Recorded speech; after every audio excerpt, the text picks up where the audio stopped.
If we knew more about our sleep, what would we do differently? Would we go to bed at a consistent time or take steps to reduce interruptions to our sleep? With Sleep Score, Apple Watch measures your bedtime consistency, interruptions, and sleep duration. Then, every morning it combines these factors into an easy-to-understand score from 1 to 100. So you'll know how to take the quality of your sleep from okay to very high.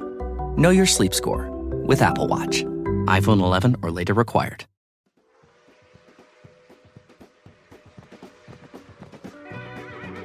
This podcast is part of E2C Network, where we share the whole Auburn experience. Starting a business can seem like a daunting task, unless you have a partner like Shopify. They have the tools you need to start and grow your business. From designing a website to marketing to selling and beyond, Shopify can help with everything you need. There's a reason millions of companies like Mattel, Heinz, and Allbirds continue to trust and use them. With Shopify on your side, turn your big business idea into... Sign up for your $1 per month trial at shopify.com/special offer. This episode is brought to you by Redfin. You're listening to a podcast, which means you're probably multitasking. Maybe even scrolling home listings on Redfin, saving homes without expecting to get them. But Redfin isn't just built for endless browsing. It's built to help you find and own a home. With agents who close twice as many deals, when you find the one, you've got a real shot at getting it. Get started at redfin.com. Own the dream. Hello and welcome to War Horses, the only college equestrian podcast that is going to fill you in on how the postseason is going. I'm your host, Auburn Elvis. Let's talk about some college equestrian. Well, we just had our dual discipline conference tournaments. We had a lot of action. We had a lot of things going the way we expected, and we had a lot of things that did not. So let's take a look at what happened with some meet recaps. First up, we want to look at the ECAC dual discipline tournament. The first meet in this one was 4-seed Delaware State versus 5-seed Minnesota Crookston. The prediction for this meet was Delaware State 12, Minnesota Crookston 5. Let's see what really happened. Fences went 3-1 for Delaware State. Flat went 3-2 for Delaware State. Horsemanship went 4-1 for Delaware State. And reining went 3-2 for Minnesota Crookston. That made the final score Delaware State 12, Minnesota Crookston 7.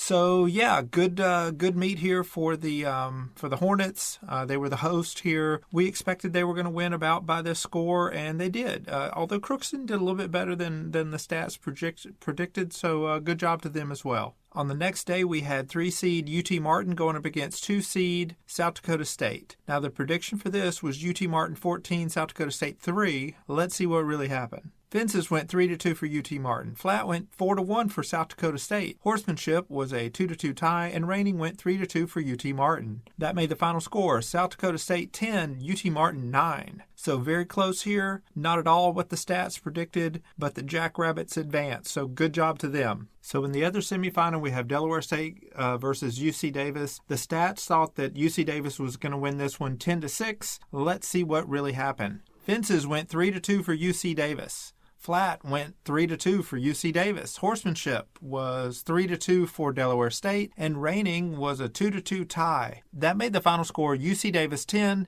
Delaware State 9. So the Aggies will barely advance, but they did advance and on to the final where they will face South Dakota State. Now, in this one, the stats thought that UT Martin was going to advance, so I won't even talk about the predictions on that. We'll just get right into what happened. Fences went 3-2 for UC Davis. Flat went 3-2 for UC Davis. Horsemanship went 4-1 for UC Davis. And reining was a 2-2 tie. That made the final score UC Davis 12 and South Dakota State 7. So kind of a close meet, but the Aggies got it done. They were now, not only did they win the conference tournament, but they were perfect all through the regular season. So really good finish here for the Aggies. Good job to them. Now let's jump over to the Big 12 tournament. In the first semifinal, we had 2-seed Fresno State going up against 3-seed TCU. The prediction for this was Fresno State 9, TCU 8. Let's see what really happened. Fences went 4-1 for TCU. Flat went 3-2 for Fresno State. Horsemanship went 4-1 for TCU, and reining went 3-2 for TCU as well. That made the final score TCU 13, Fresno State 7. So here we have the stats not predicting this very well. TCU advances, so good job to the Horned Frogs. Over in the other Big 12 semifinal, we had 1-seed Oklahoma State going up against 4-seed Baylor. The stats thought that Oklahoma State was going to win this 11-5. Let's see what happened. Fences went 3-2 for Oklahoma State. Flat went 4-1 for Baylor. Horsemanship went 4-1 for Oklahoma State, and reining went 3-2 for Oklahoma State. That made the final score Oklahoma State 11, Baylor 9. So pretty close. Good job to the Bears to keep it close, but they fell at the end there, and Oklahoma State advances. So with Oklahoma State advancing, we've got Fresno State going up against Oklahoma State. This is not what the stats predicted, so won't even talk about that. But here's what happened in the meet. Fences went 4-1 for Oklahoma State. Flat went 3-1 for Oklahoma State. Horsemanship went 4-1 for Oklahoma State, and reining went 3-2 for Oklahoma State. So they got every event here. That made the final score Oklahoma State 14, TCU 5. So I think with the Cowgirls, they won their 7th straight Big 12 championship. Yeah, when it comes tournament time, they really turned it on. So good job to the Cowgirls there. For the Horned Frogs, well, they came up short. Didn't keep it very close there in that one. So there you go. Now, over to the last tournament of the weekend, the SEC tournament. This is the one that most of my listeners care about. So let's get right into it. The first semifinal, we had 3-seed Georgia going up against 2-seed South Carolina. The stats thought that this was going to go towards Georgia, that it would be an upset. Georgia 11, South Carolina 9. Let's see what happened. Fences went 3-2 for South Carolina. Flat went 3-2 for South Carolina. Horsemanship went 3-2 for Georgia, and reining went 4-1 for Georgia. Add all that up, that made the final score Georgia 11, South Carolina 9, just as predicted. So at this point in the weekend, I was feeling really good about the stats. I mean, there were some things going on in other conferences that weren't jiving with the stats, but the SEC tournament was going fine. Surely nothing was going to go wrong in the SEC tournament. Okay, over to the other, that's called foreshadowing, y'all, and irony. Over in the other semifinal, we got 1-seed Auburn going up against 4-seed Texas A&M. The prediction for this meet was Auburn 13, Texas A&M 7. Let's see what really happened. Well, let's do it in the order that it happened. The first event of the meet was flat. That went 3-2 for Texas A&M. Okay, not too bad. Reining went 4-1 for Texas A&M. That made the halftime score 7-3. So right there, Texas A&M had 7 of the 7 points that were predicted, and they still had a whole half to go. Now, Auburn's pretty good in these two events coming up, but yeah, you would have thought that the Tigers would have liked to have gotten a few more points. But yeah, okay. Anyway, here's how things went in the second half. Over in fences, that ended up being a 2-2 tie, and horsemanship went 3-2 for Auburn. That made the final score Texas A&M 11, Auburn 8. So yes, Auburn got upset on neutral horses. They lost by 3. Really strange because they lost in a tiebreaker when this was at Texas A&M. So Auburn has now done worse on neutral horses than they have done at any of their road meets. So that's crazy. Not sure why that happens. But what that would end up doing is it would send 2 teams into the SEC championship, and neither of them were Auburn. It would be Georgia and Texas A&M. Now, we thought Georgia was going to get there. We did not think Texas A&M was get there. Although I did say that, anything could happen because, again, I knew Auburn does have this issue with their postseason performance. But, so anyway, Georgia versus Texas A&M. Let's see what happened. Fences went 3-2 for Georgia. Flat went 3-2 for Georgia. Horsemanship went 3-2 for Georgia. And reining went 4-1 for Texas A&M. That made the final score a 10-10 tie. And in the tiebreaker math, Texas A&M ended up winning that. I forget what the totals were, but it was a lot of numbers to a slightly less number of numbers. And good job, Aggies. So every meet in the SEC tournament was an upset, was won by the lower seed. So, yeah, kind of crazy. Good job to the Aggies. That's their first SEC championship, which is crazy. I would have thought they'd had one before now, but there you go. They got one now. And they did it against some good competition. So good job to them. For Georgia, you came up very short. This was almost another SEC championship for y'all. Nothing to be ashamed of. Y'all looked real good this weekend. Just came up a little bit short on the tiebreaker. All right, so that was all of our action. Now, we're not going to do the rankings because the rankings don't matter at this point. The only thing that matters is who's going to get invited, who's going to get seeded in the national championship tournament. Now, as soon as the action finished on Saturday, I got my slide rules out and calculated all the math and figured out, well, who should be seeded where. It's kind of crazy, especially because of what happened in the SEC tournament.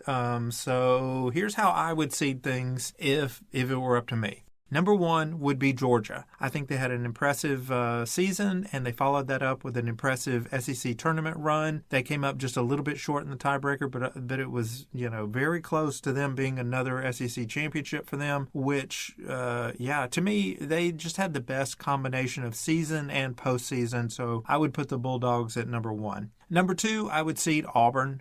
Even though they had a disappointing postseason SEC tournament, they still had far and away the best record during the regular season, and those 17, 18 weeks need to count for something, so I would put Auburn at number 2. Number 3, I would put Texas A&M. Now, I think I had them around 4 or 5 going into the postseason. Well, coming out of nowhere and winning the darn SEC tournament, that should mean something. So for them, I bumped them up to number 3. Number 4 would be South Carolina. So the Gamecocks were at like number 2, I think. Number 2, number 3, somewhere in there. Losing a little bit.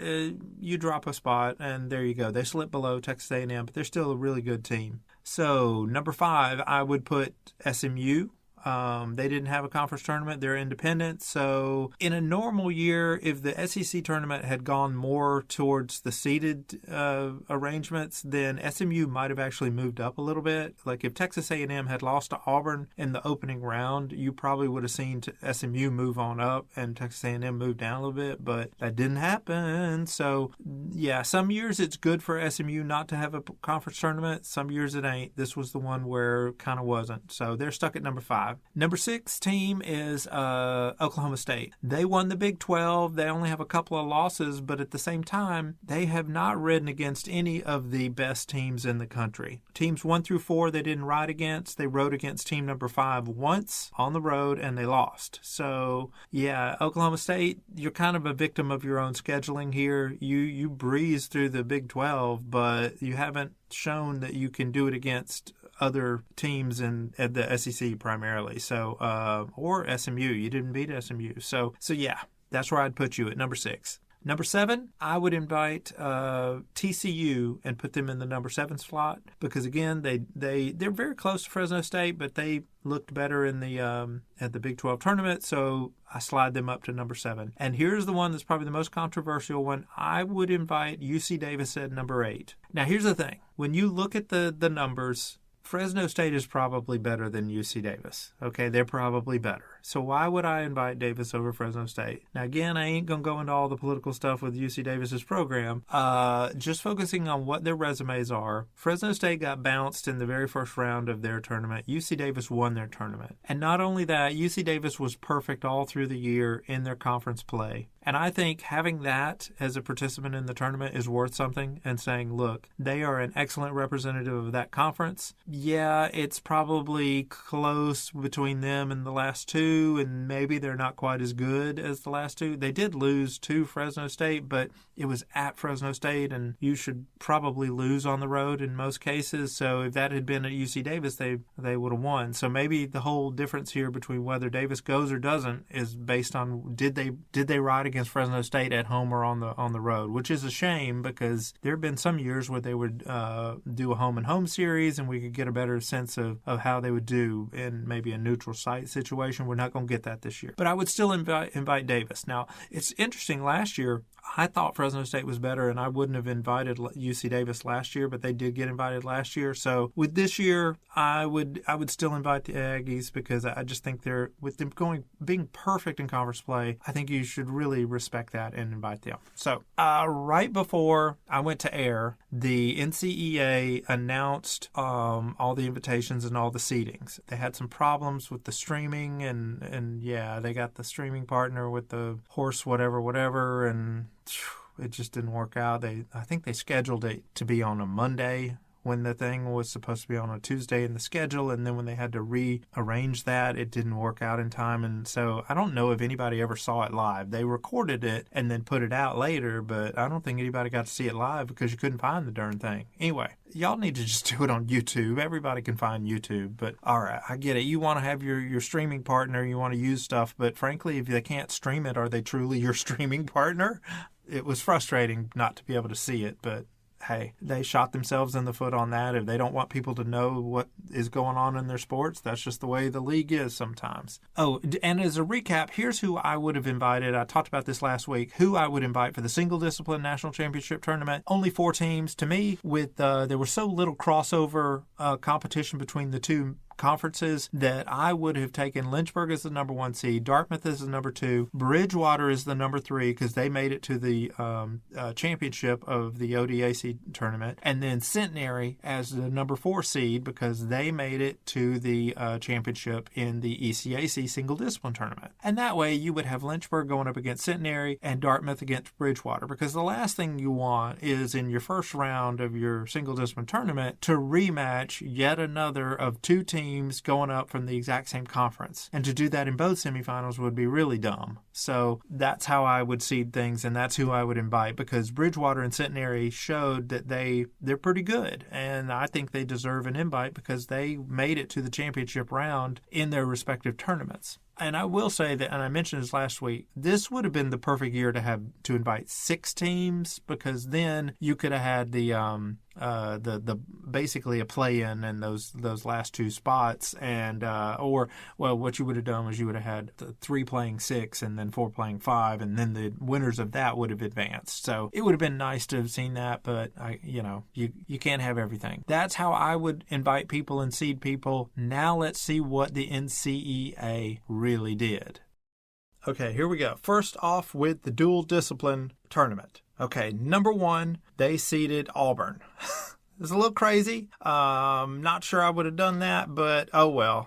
Auburn did have the best resume overall, even with their underperformance at the SEC tournament. They're 9-3, and that's better than everybody else. So there you go. I can understand it. It's not how I would have done it, but I can understand it. Number 2, they have seeded Texas A&M. Now, that is a bit strange. That is them basically saying that the conference tournament really mattered for the Aggies, because their record is 7-5, which is not very impressive. South Carolina had a much better resume, and I would argue that Georgia had a better resume, even though Georgia did lose in the championship game to them. Again, overall, I mean, Georgia swept them at home and away, and then they barely lost on neutral horses. So it's pretty obvious to me Georgia's better than Texas A&M. But anyway, Texas A&M has the trophy, so there you go. And they've got the number 2 seed. Number 3 seed is Georgia. Okay, so yeah, apparently they like the fact that Georgia made it to the championship round, so they moved the Bulldogs up, or actually they probably kept them at 3, which is where they were anyway. So and then at number 4, South Carolina. So basically, the tournament didn't really matter to Auburn, and it didn't matter to Georgia, but it mattered to Texas A&M, and it mattered to South Carolina, because Texas A&M got really rewarded for their performance in the SEC tournament, and South Carolina got punished for it because they moved down from 2 down to 4. Auburn stays at number 1 no matter what happens, and Georgia stays at number 3 no matter what happens. So yeah, not sure why the NCAA did that. Kind of crazy, but oh well. On any given weekend, I get any of the teams in the SEC could be the best. It's just who shows up and does the best. They're all really good teams, so I guess they didn't put a lot of thought into it, I guess.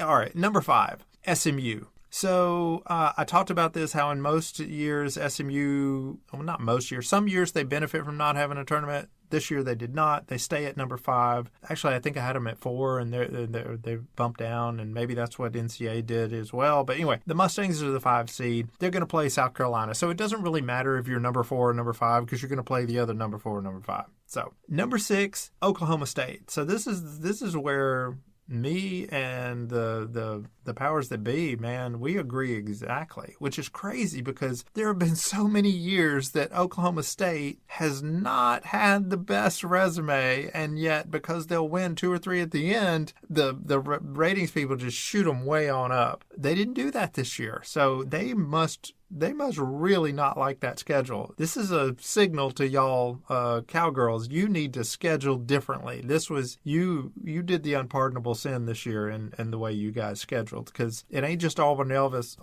pointing this out. This was the NCEA pointing it out. And so, yeah, y'all need to change something over there. Number 7, TCU. Again, I agree with NCAA on that. That makes perfect sense. Put them right below Oklahoma State. And then our number 8 spot for the NCAA, they gave it to Fresno State instead of UC Davis. I would have gone the other direction on that, but I can see why, because technically Fresno State is probably better. It's just that Fresno State didn't look good in the final weekend. The only meet they looked really good at here in this last month was where they went on the road and beat Oklahoma State, which was impressive. But of course, Oklahoma State did the same thing to them in the fall, and everybody has forgotten about that except for Auburn Elvis. So, yeah. Boy, that was actually Oklahoma State's best win before the tournament, was going on the road and beating Fresno State. Anyway, I feel bad for UC Davis, but like I said, last year I would not have invited them, and they got the invite. This year I would invite them, and they didn't. So I guess it all evens out. But it is a shame because of the other stuff going on with them that, yeah, that might be all we've seen from them. But hopefully not, because, again, from what we've seen coming out from behind the curtain on that whole decision that got made about UC Davis, that was not done above board.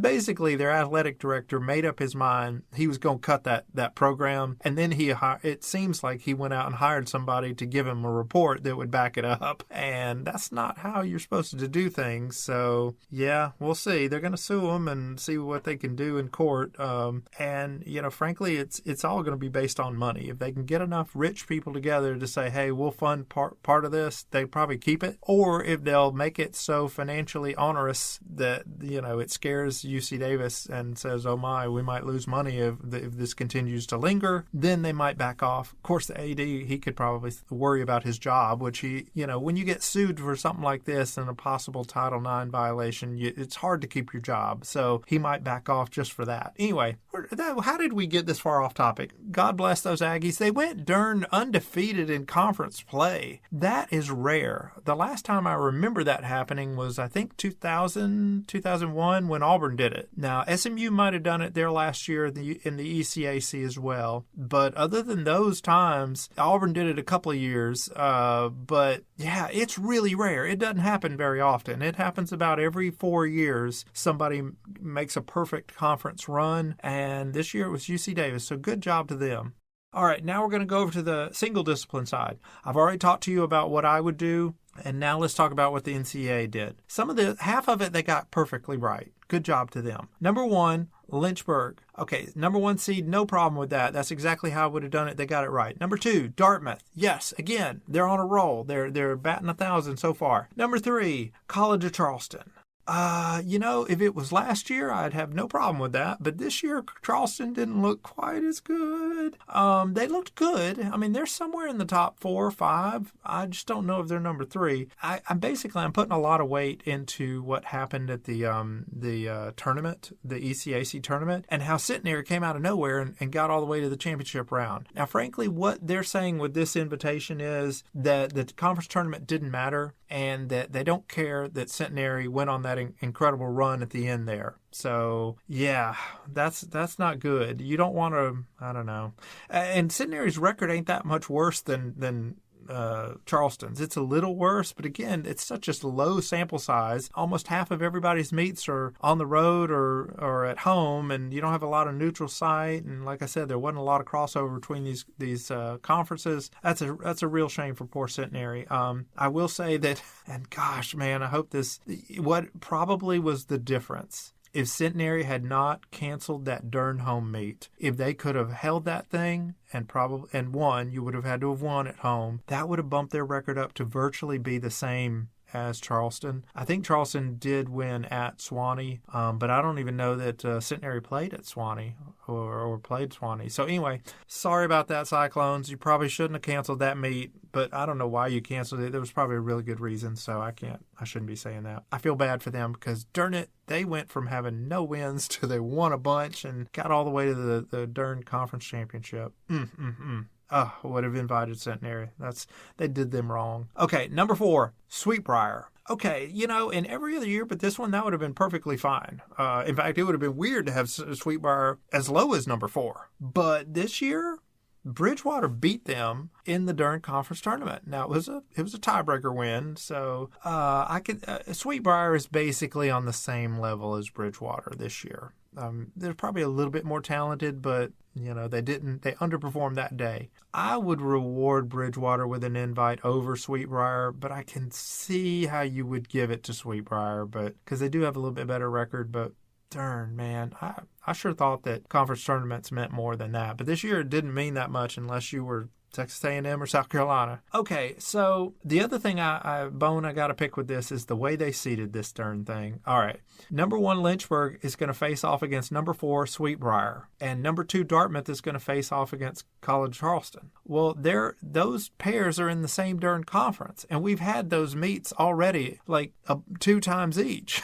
So why do we need that again? I would have much rather gotten Charleston going up against Lynchburg and Sweetbriar going up against Dartmouth. Okay, that would have been a much more exciting because Dartmouth didn't play anybody outside their conference, and it would be really nice to kind of get them to do that more often. But no, we're not going to get that. And frankly, I tell you what, you 4 coaches of these 4 teams, what y'all ought to do is y'all ought to get on a conference call, just the 4 of y'all, and y'all ought to say, all right, frankly, are y'all cool with this? Because I think we all would like to have a little bit of variety in the schedule here and how we're matched up. And I bet if the 4 of y'all got together and said, yes, we would rather Lynchburg ride against Charleston and Dartmouth ride against Sweetbriar, y'all could go to the NCEA and say, look, y'all need to rearrange this because y'all basically need to swap the seeds between Charleston and Sweetbriar. And frankly, Sweetbriar has a better record than Charleston. Why are they down at number 4? That don't make any darn sense the way that if you apply their logic. Well, I'm giving them a lot of credit to say that the rankings people have logic, but assuming they do, you should have Sweetbriar at number 3. Doesn't make any sense. So yeah, coaches, y'all ought to get together on a conference call and just say, look, let's pressure the NCAA to swap Charleston and Sweetbriar because it don't make no sense to have those 2 in those spots.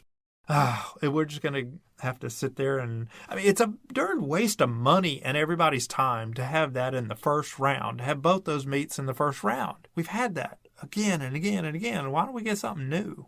All right, so that's all. That's what we're going to get. It's going to be a fun tournament. It's not quite as good as what Auburn Elvis would have given you, but it's still pretty good. All right, now, final thoughts. I'm not going to do a tournament preview just yet. I'll wait and do that when we get closer to the tournament. But what I'll do this time is I am going to recognize some outstanding individual performances, okay? I don't do this a lot, but at the end of the year here, now that we're done conference tournaments, I am going to recognize those riders that if I had to mortgage my house on who these riders would win in a meet, this is who I would choose. So basically, it's kind of like Space Jam. Assume there are these aliens, and it's real important that we win an equestrian meet, okay? And if that was the case, who would I pick to be on my team? So if I was doing a dual discipline team, here are the 20 riders that I would pick out of anywhere in the nation to be on this. So I'm calling this the official Auburn Elvis loaded lineup. So first off, in fences, the first person that I would choose would be Auburn's Avery Glenn. She had an effective winning percentage of 75% this season. She had 6 MOPs this season, and she has an effective winning percentage of 79% for her career and 13 MOPs for her career. To me, she's somebody I would want on my team. Oh, by the way, when I say effective winning percentages, basically what I'm doing is whenever you have a tie, I am giving you half of a point for a tie because you have basically denied the other team to get a point, which is better than just getting a 0 because a loss gets you a 0, so a tie should get you half a point. That's how I calculate that out, and that's what the effective winning percentage means. Next person on my fences team would be SMU's Aiden Mooney. She has a winning percentage of 88% for the season. She doesn't have any MOPs yet, and she has a 64 winning percentage in her career with 1 MOP. So I would get her on my team. Next, TCU's Lily Moosey. She has a winning percentage of 71%. She has 4 MOPs this season, and she has this is her first year, so her career is the same as this season, 71 and 4 MOPs. Good job to her. Next, I would choose Auburn's Caroline Olson. She has a winning percentage for the season, 88%, 1 MOP, and that is the same for her career because this is her first year. And then finally, for fences, I would choose SMU's Caroline Signorino. She has a season winning percentage of 78%. She has 1 MOP, and that's the same for her career. So we got 3 newcomers on there, so they're just tearing it up. All right, so that's the fences team. Flat. Texas A&M's Kate Egan. She has a season winning percentage of 82%. She's got 3 MOPs. Her overall winning percentage for her career is also 83% with 4 MOPs. So good job to her. Next, I would choose SMU's Augusta Iwasaki. She has an effective winning percentage this season of 75%. She has 1 MOP, and her career winning percentage is 74% and 3 MOPs. Next on the flat, I would choose Auburn's Avery Glenn. She has a season winning percentage of 83 in the event, 5 MOPs, and she has a 63% winning percentage in the career and 7 MOPs overall. I would also choose Auburn's Caroline Olson. She has a season winning percentage of 75%, 2 MOPs, and the same for her career because this is her first year. And I would choose Baylor's Lauren Reed. She has a season winning percentage of 75%. She has 6 whopping MOPs, and her career winning percentage is 62%, still really good, and 7 MOPs for her career. So this is her best year yet. So good job to her. All right, now into the Western events. We got horsemanship. First off, I would choose Oklahoma State's Bella D'Onofrio.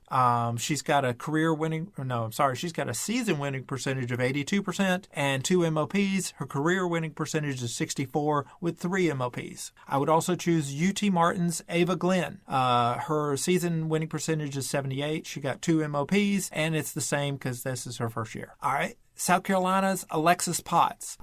She has a season winning percentage of 87%. She's won 7 darn MOPs this season, and her career winning percentage is 77% with 7 MOPs. So yeah, really good for her. Oklahoma State, June Robertson. She has a season winning percentage of 77%, 3 MOPs. Her career is 68 and 9 MOPs. So lots of MOPs for June Robinson. Takes after her sister. Another girl who takes after her sister is Auburn's Alexia Tordoff. She has a season winning percentage of 79%. She got 1 MOP this season in this event. She has a 76 winning percentage for her career and 9 MOPs. So wow, she gets it done. Now let's go into our final event, reining. Oklahoma State's Emma Filotro. She has a season percentage of 86% and 5 MOPs. Her career is 74% and 9 MOPs. 9 MOPs. Can you imagine that? It's amazing. All right. Almost as good is her sister over at SMU, Sarah Beth Filotro. I would choose her as well. She has a season winning percentage of 70, 3 MOPs,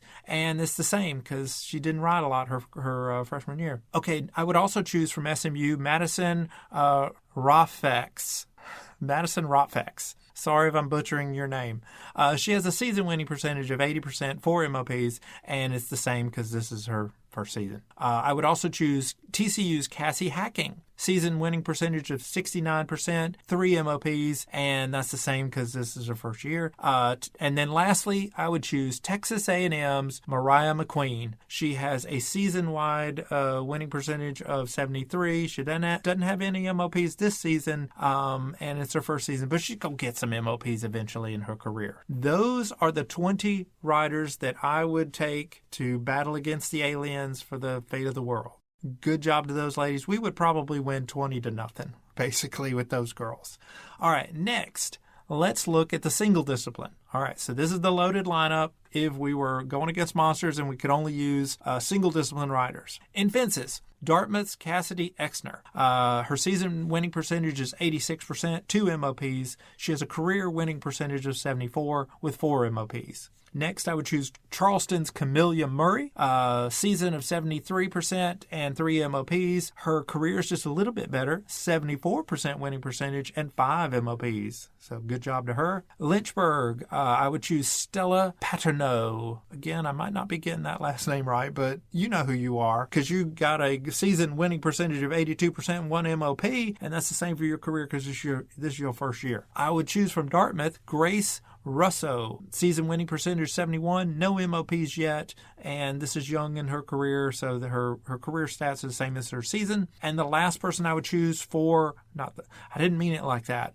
The final person I would choose to anchor my team on fences, Bridgewater's Willow Wright.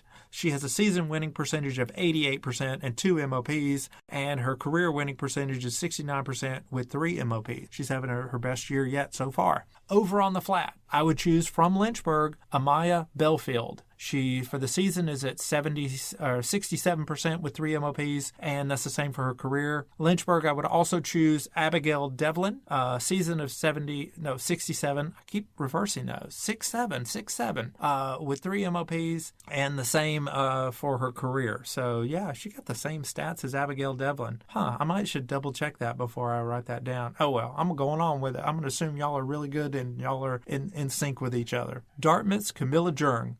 She has a season winning percentage of 86%, 1 MOP, and it's the same for her career. Over at Sweetbriar, I would choose Gracie Robertson. She has a season winning percentage of 80% and 1 MOP, and that's the same for her career. And then finally, I would choose Charleston's Lainey Rubin. She has a season winning percentage of, get this, 91%, 2 MOPs, and her career is 78% with 2 MOPs. So her best year ever as well. So good job to all those riders. Yeah, y'all would, this group right here would probably win 10-0. Really good bunch. I would take them into battle with me against the monsters anytime. All right, well, we'll get back together either next week or the week after, and I'll do the whole previews, and we'll talk about all the stats, some of which will be amazingly accurate, and some of which won't even be close. That's kind of how it goes sometimes. But we're excited. This is great. You know, the NCEA got about half of the invitations correct. The other half, they did not. Half. And let's be optimistic. The glass is half full. So, yeah. All right. That is all for this episode. I'm your host, Auburn Elvis. Thank you very much for listening, and war horses. Does it ever feel like you're a marketing professional just speaking into the void? But with LinkedIn ads, you can know you're reaching the right decision makers. A network of 130 million of them, in fact. You can even target buyers by job title, industry, company, seniority, skills, and did I say job title? See how you can avoid the void and reach the right buyers with LinkedIn ads. Spend $250 on your first campaign and get a free $250 credit for the next one. Get started at linkedin.com/campaign. Terms and conditions apply. AI is incredible. It can teach you how to fry an egg and even write a poem, pirate style. Yarr! But it knows nothing about your work. Slackbot is different. It doesn't just know the facts. It knows your schedule. It can turn a brainstorm into a brief. And it doesn't need to be taught. Because Slackbot isn't just another AI. It's AI that knows your work as well as you do. Visit slack.com/meet Slackbot to learn more. Thank you for tuning in to today's episode on the E2C Network. On your way out, I want to remind you to stop by e2cnetwork.com. It's your one-stop shop for all our content across our podcast, YouTube channel, and much more. To stay up to date with us, make sure you're following social media accounts such as Facebook, Twitter, and Instagram. While our content here may always be Auburn sports heavy, if it's orange and blue, it's what we do. War Eagle.